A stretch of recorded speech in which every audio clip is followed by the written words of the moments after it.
Today we're bringing 6 players that boy. we believe are must-haves. You need these players on your fantasy teams this year. Do us a favor, go ahead and drop a like to show some love.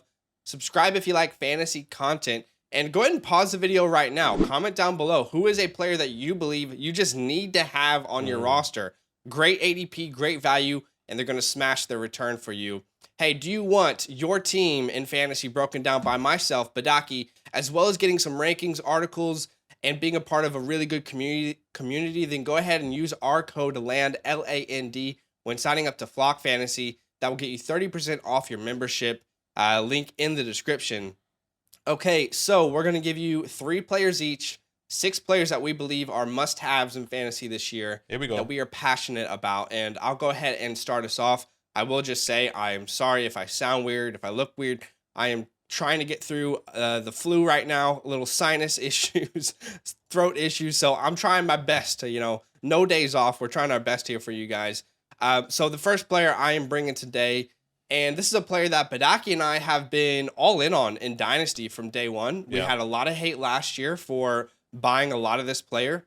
And in redraft, in season, in tournaments, we love this player as well. At least I do. I'm pretty sure Badake does, but that is Justin Fields. Come on, baby. Current underdog ADP is quarterback 6. He is also my quarterback 6. By the way, if you want to draft with us on underdog, you'll see us going live pretty much 3, 4, 5 times a week now drafting on underdog. If you want to draft with us, go ahead and use our code to sign up. You get a deposit match of 100%. So if you put in $100, you can get $100 back. It's that simple with our code.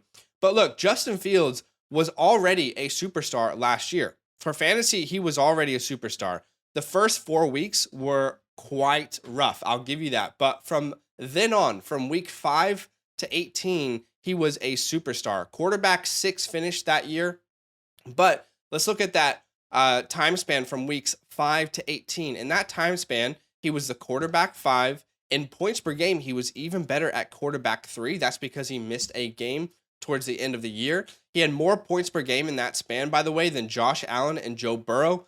He had 9 top 10 finishes. 82% of his games from week 5 to 18 were top 10 finishes. He had 5 top 5 finishes. He had 2 number 1 overall finishes. In that time span, he had more number 1 overall finishes than Patrick Mahomes and Lamar Jackson.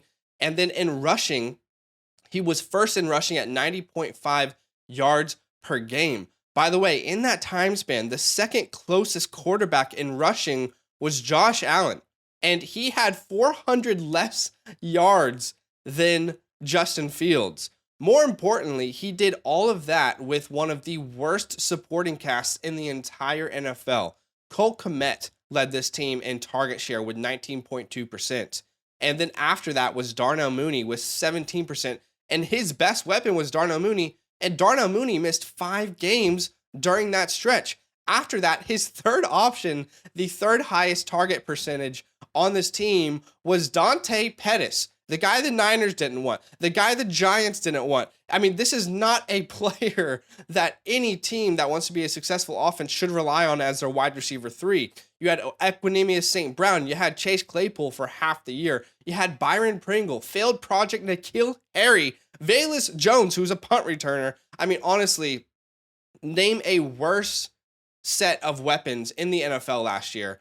It's even more impressive what he did last year when you realize how little he had to work with. And he's going to be even better. This is my belief. He will be even better in 2023. Why? Firstly, the offensive line is drastically improved. Drastically improved. They had picked a top 10 pick with offensive line. They picked a tackle, one of the best tackles in the draft. That was a huge issue for this team for the last 2 years. Since Fields has been the starter, offensive line has been very, very poor. And they improved the defense in free agency, add some big, really key names, including the linebacker Edmonds. You might ask yourself, why is that important? If you improve your defense, your offense should be on the field more, right? And more importantly, they added a true number 1 in DJ Moore. DJ Moore, over the last 3 years, averaging 133 targets a year, 74 receptions, over 1,000 yards, and 5 receiving touchdowns. Fields has not played with a wide receiver of this caliber since his days at Ohio State. And by the way, talking about his days at Ohio State, I believe, and not a lot, I already know I'm going to get hate for this in the comments, but I believe he showed a lot of promise as a passer at Ohio State. And I understand Ohio State system is very favorable towards quarterbacks, but let's look at his last year at Ohio State. He played 8 games, only 8 games because of the COVID year. A lot of you would have remembered that it was the COVID year. But his last year at Ohio State, this is out of 80 quarterbacks that were tracked in college football with 200 dropbacks at least, okay? So his completion percentage, almost 70%, and that was 6th amongst those quarterbacks. Yards per attempt, he was 9th. PFF passing grade, he was 6th. Big time throw percentage, he was 10th. Turnover worthy play percentage, he had the 9th fewest turnover worthy play on a percentage base. And his NFL passer rating was 120 plus, and that was 7th in the nation. He also, in the college football playoffs, when the lights were the brightest, when they were shining on him, the pressure was at an all-time high versus Trevor Lawrence and the Clemson Tigers. He put up a historic game, 6 touchdowns, 1 interception, completing over 78% of his passes, almost 400 passing yards. On the biggest stage, he showed up. And guess what? He had some actual weapons to work with. He had Chris Olave and Garrett Wilson. Now, was it the chicken or the egg? A lot of people are going to argue that Garrett Wilson, Chris Olave were the ones that made him relevant. I would argue that with good weapons around him, he showed he can be at minimum, a decent passer, okay? Not top 10, not elite by any means, but a decent sound passer. By the way, a lot of people are saying wide receivers just struggle with Chris Olave or with Justin Fields. It's Justin Fields' fault. Well, why don't we look at the 13-game pace? Because keep in mind, that year, Ohio State only played 8 games. But Chris Olave and Garrett Wilson were the wide receiver 1 and 2 on that team. What was their 13-game pace? You know, some college football teams play 14, 15 games, but most play at least 13. So let's look at that 13-game pace. Chris Olave was on pace to have a career year, his best year at Ohio State with Justin Fields. Over 93 receptions, almost 1,400 receiving yards and 13 touchdowns. And Garrett Wilson would have had a fine year as well. He would have supported both of them. Point is, I hear all the time that Justin Fields is a terrible passer. He's a terrible passer. Like, honestly, think of what rookie you could have put in that situation and they would have succeeded. What rookie would have been behind that offensive line with that few amount of weapons around him and would have succeeded? I mean, I don't think we give everyone the same pass. I don't think we're judging everyone based on the same merits. Is he ever going to be an elite passer? Probably not.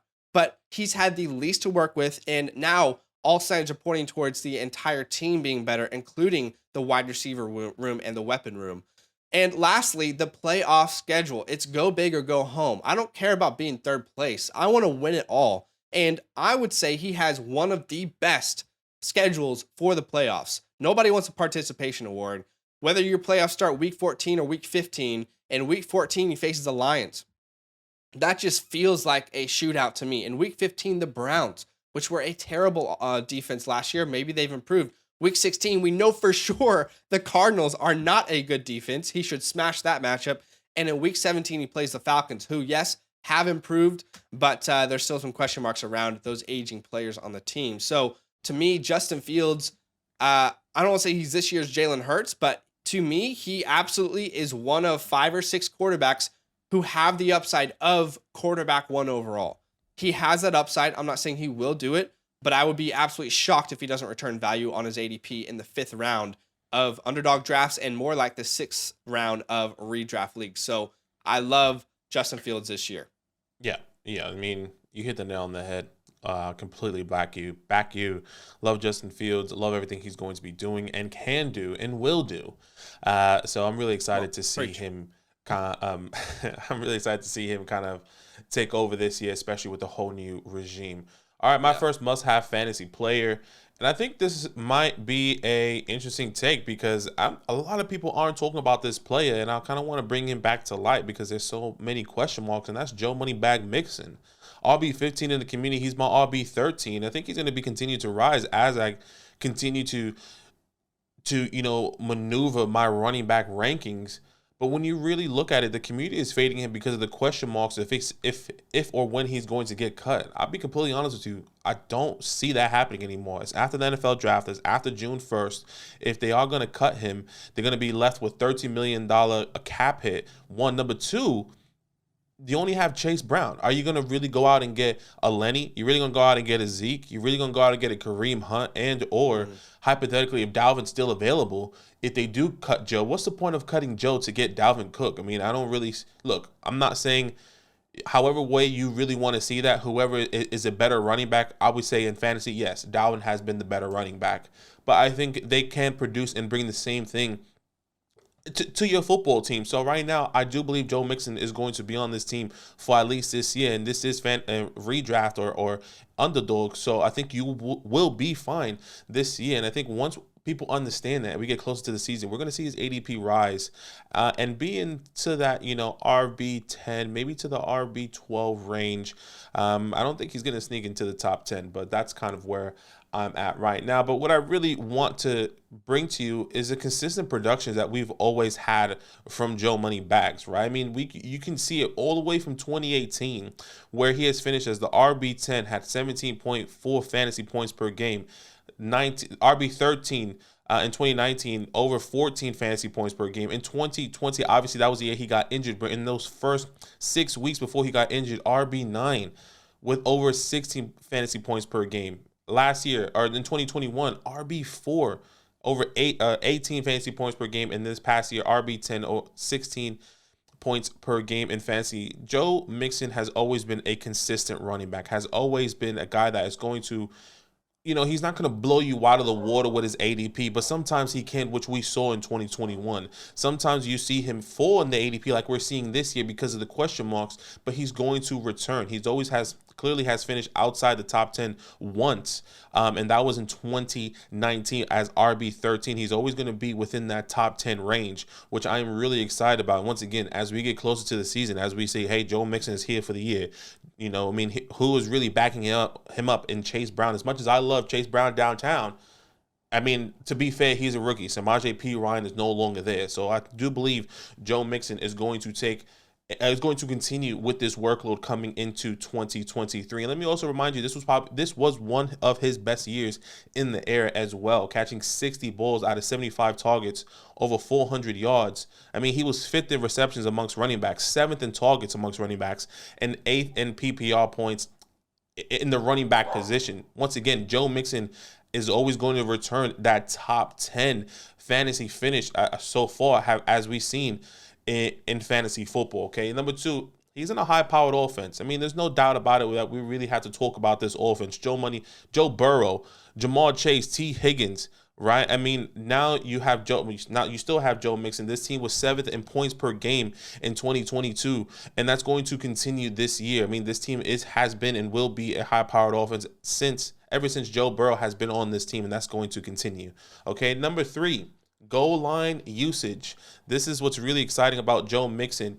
There's no doubt in my mind, every time Joe Mixon gets the ball within the 10-yard line, he is going to get the ball. He is going to have an opportunity to score a touchdown, or just, you want your running back. Here's what we want in a running back sometimes. Again, depending on how you view this.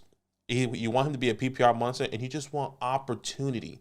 You want opportunity no matter where that is, and especially in the goal line. So in 2022, goal line usage for Joe Mixon with at the 10-yard line, 28 attempts. That is second in the NFL amongst running backs. Attempts within the 5-yard line, 17 attempts. That's fourth in the NFL amongst running backs. Joe Mixon is going to get the ball without a doubt in the goal line usage. So you clearly have the consistent production. You have this high-powered offense, and you have the goal line usage, and he's going as RB15 right now. If you really look at that list of the running backs that are going right at the top, within the top 10, top 12, you see the CMCs, the Breece Halls, the Saquons, and you see like all those guys are elite. I think Joe Mixon just sits outside of the elite category, where he has a history of finishing as a top 5 running back, but his ADP is always outside. And I think that's kind of like what we've been talking about with Josh Jacobs the past couple years, and we finally saw that last year. Joe Mixon has the history.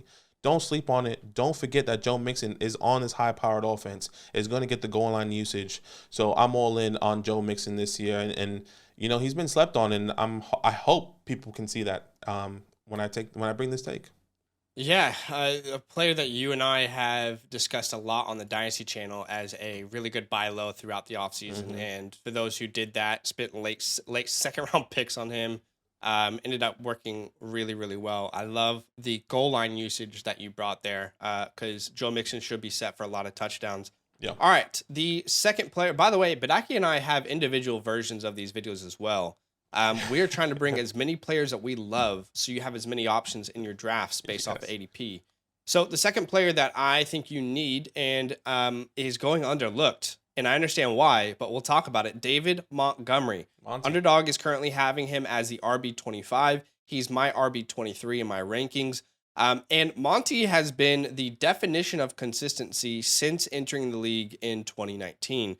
In 2019, 16 games, he was RB24. The next year, in 15 games, he was the RB4, a top four finish. In 2021, the RB20 in 14 games. In 2022, the RB24 in 16 games. Over his first 4 years, he is averaging over 1,200 all purpose yards, 7.5 touchdowns a year, and the RB18 finish. The definition of a reliable RB2 in fantasy. That is what you look up. That's what you'll see when you look up reliable RB2 in the dictionary. It'll be a picture of David Montgomery so far. And a lot of people are underestimating what he's done through the air because Jahmyr Gibbs is here, and I love Jahmyr Gibbs. I'm obsessed with Jahmyr Gibbs, but David Montgomery is not a scrub through the air. I mean, we have a year in 2020 where he almost saw 70 targets, almost 55 receptions. And in his career, he's averaging almost 50 targets a year, almost 40 receptions a year, and 300 plus receiving yards a year. He's not going to be completely irrelevant in the air, as I believe that Jamal Williams was last year. But more importantly, this is the perfect landing spot for David Montgomery. You couldn't have pointed to a better landing spot. Now, yes, if Jahmyr Gibbs wasn't drafted, it would look even more sexy, but this is a great landing spot for him. Last year, Detroit's offense scored the fifth most points per game.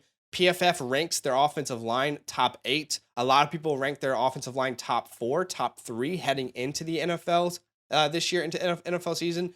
And most people, including myself, would agree that this is easily the best offensive line David Montgomery has ever been behind. And between Jahmyr Gibbs, 200 pounds, and David Montgomery, 224 pounds, who do you guys think has the better chance to take over the Jamal Williams role in 2023? And I love Jahmyr Gibbs. I really do love Jahmyr Gibbs.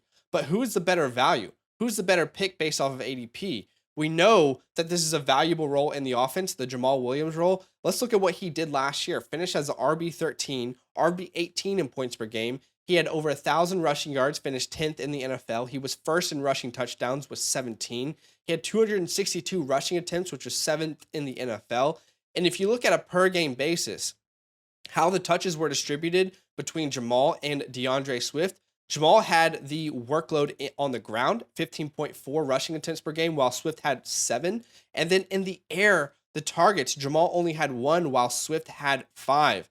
And I could easily see there being similar roles for Gibbs and Monty. They're just basically upgraded versions of both of these players. Like, no disrespect to Jamal, no disrespect to Swift. But I believe that Gibbs is a better prospect than Swift. He has a better draft capital. He has a better intention from the team. And Montgomery is, if you don't agree that he's a better player overall than Jamal, I don't know what we're talking about. But regardless, we should see similar opportunity as it was very successful last year. Now, the thing I would tweak personally is I would say you maybe have David Montgomery's rushing attempts come down to, let's say, 14, and his targets go up to about 2 or 3. And then you add, let's say, 8 rushing attempts for Gibbs and let's say 5.5 targets per game to 6 targets per game. I mean, Gibbs is going to be very valuable. His ADP is just much more risky. I could easily see Jahmyr Gibbs getting 100 targets as a rookie. Like that's to me unquestionably within the realm of possibilities. And what I'm telling you essentially is I think both of these running backs can succeed in one of the league's most high-powered offenses. Gibbs got the draft capital, but a lot, and you know, the team brought him in on purpose, but a lot of people are just throwing out the fact that the Lions also brought in David Montgomery on purpose in free agency in a market where no one's getting money. So both of these running backs were brought in for a purpose. It's not like they brought in David Montgomery, gave him good money in free agency when no one else was getting it outside of Miles Sanders. And then the draft came around. They were like, actually, we don't have a plan for Montgomery anymore. You know, like, so again, I think both of these running backs can be very successful in this offense and utilized in different ways. But I just think David Montgomery's ADP is much more appealing to me at this very moment. So if he plays all 17 games, he's a lock to return his ADP and finish a top 24 running back. Yeah, I love David Montgomery, and I think there's no doubt about he's going to get the goal line usage. He's going to be the guy that's going to, be the first and second down guy. That's what it feels like right now, right? Until we really understand. But yeah, great ADP. Love David Montgomery. He was close to be one of my guys last year. I was really excited about him. Then he got injured, unfortunately. I think he might have been my guy. I don't remember. But anyways, my second must-have player this year. Another guy that I really like, I think we both really like, and I think his ADP is phenomenal right now, and that is Deontay Johnson, underdog wide receiver, 34 in the community right now. He is my 28, and I think he's going to continue to rise as well as we get closer into the season. And look, a lot of people are fading Deontay Johnson right now, and I'm not really – look, I kind of see the pathway, but everything that they have done in the offseason has led me to believe he is going to – hit his ADP out of the park.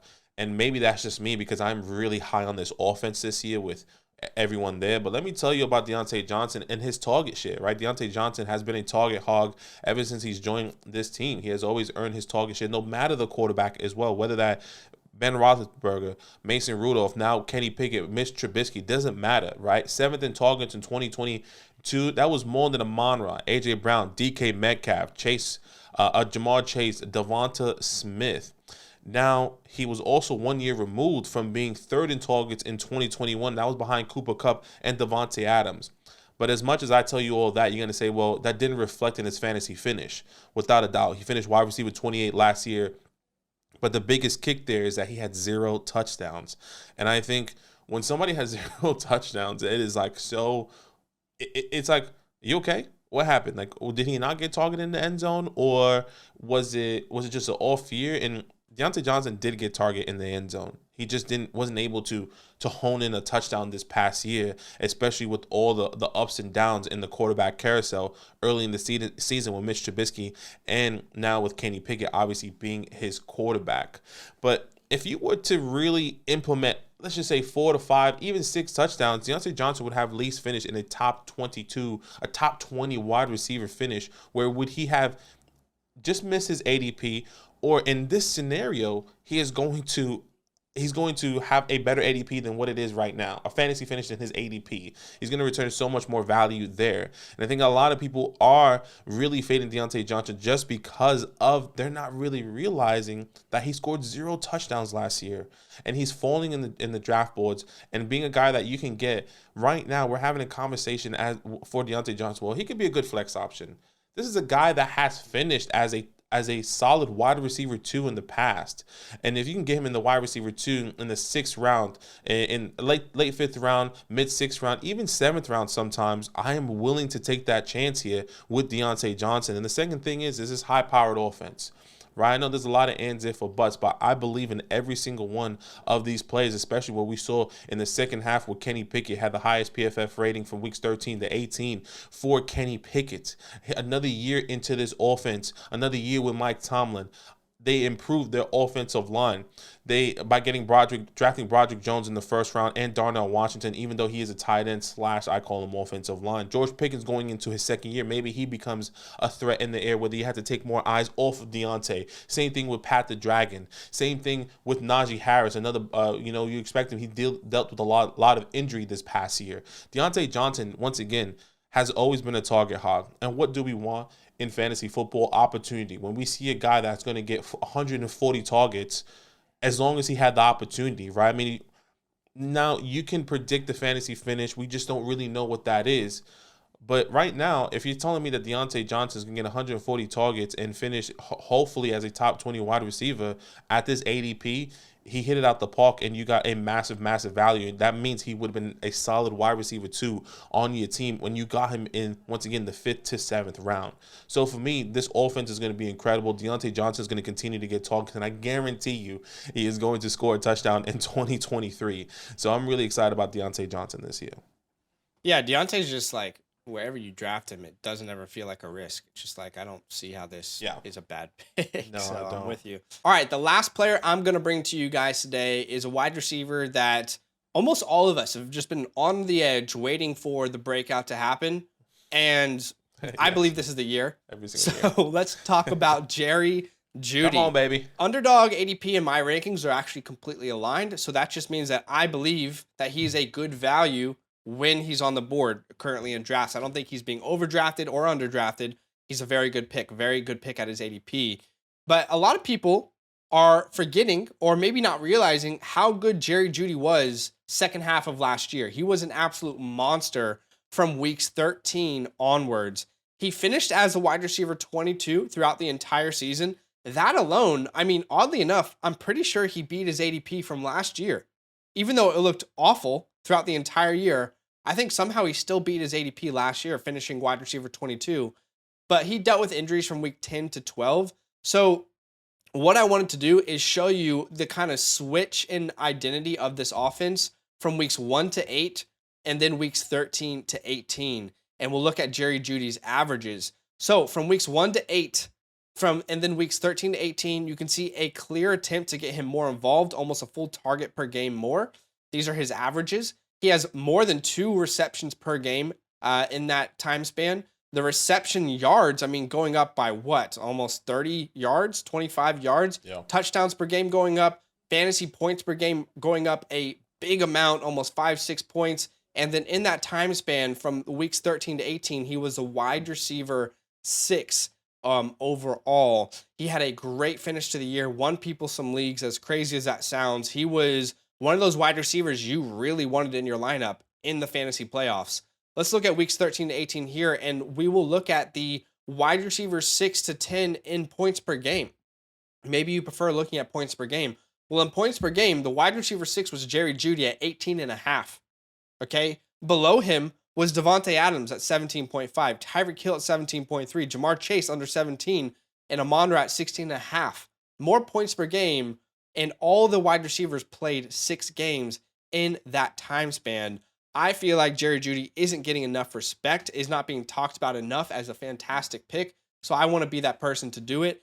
And Sean Payton is the most important factor here, unquestionably. When the offense started clicking, it was without Nathaniel Hackett. Can you imagine what Sean Payton will do for Russell Wilson, Talk it up. for this offense, for Jerry Jeudy? Remember, come back with me, and a lot of you guys who are watching this might not even have been born. I mean, I sound old saying that, but come back with me all the way to 2005. Oh, The boy. Saints were 3-13 in 2005. They had the second worst record in the NFL. And then in 2006, before the year, they signed Sean Payton. Sean Payton turned that team around from 3-13 to 10-6 and had their first playoff appearance in 6 years. Does that sort of devastation of a franchise sound familiar? Yeah, that's what we have here in Denver pretty much. And that year when he took over, they had the league's first ranked passing offense as they made the playoffs for the first time in 6 years. And if you look at Sean Payton's historic resume as an offensive-minded coach, it's very impressive. From 2006 to 2021, 16 years. Sean Payton's offenses were top half of the NFL in scoring per game every year except 2021, the year where Jameis Winston kind of, had this up and down thing. But you have multiple seasons, 3 years where his offenses were first in points per game. You have 3 years in first points per game and 6 years in the top 3. I mean, that is very impressive. And it's not some sort of one-year wonder. It's 16 years of impressive offensive output. I have full confidence Sean Payton is the guy to bring this offense back on track. And I think Jerry Jeudy will be a very important part of that offense. I've been saying it all offseason, and I'm going to continue to say it now. But when you look at this conference, the AFC West, the division, you're going to have to put up a lot of points. You're just going to have to. Mm-hmm. Patrick Mahomes, Travis Kelce, Justin Herbert, Keenan Allen, Austin Eckler, right? Mike Williams, Quentin Johnson, Devontae Adams, Josh Jacobs. Jerry Jeudy and Sean Payton are going to become best friends as he heads for a breakout here in 2023. So draft him. You're not going to regret it. I definitely think he's worth the value at his ADP. That is absolutely right. Jerry Jeudy, I've been preaching all off season. I was preaching last year. Didn't happen last year. He was my guy. Obviously, that all didn't work out with all the Denver Broncos as a team as a whole. No one expected that to be that bad. But this year's the year. I completely believe it as well. All right, my last and final player on this for this video, and that is a quarterback, and that is Deshaun Watson, QB9 on Underdog. He's also my QB9 in the community or in my rankings right now. But last year was the first year we essentially saw Deshaun Watson for the first time in over almost 2 years. Right, last year, the last time he played football. Let me remind you, because I think a lot of people don't remember. The last time Deshaun Watson played a full game of football before this whole nonsense happened was Week 17 in January 4th of 2021. 700 days later, we saw Deshaun Watson for the first time against his old team, the Houston Texans, this past year. That is a lot of time to miss football. And I think a lot of people are kind of forgetting how good Deshaun Watson was in the past and how good of a quarterback he really is.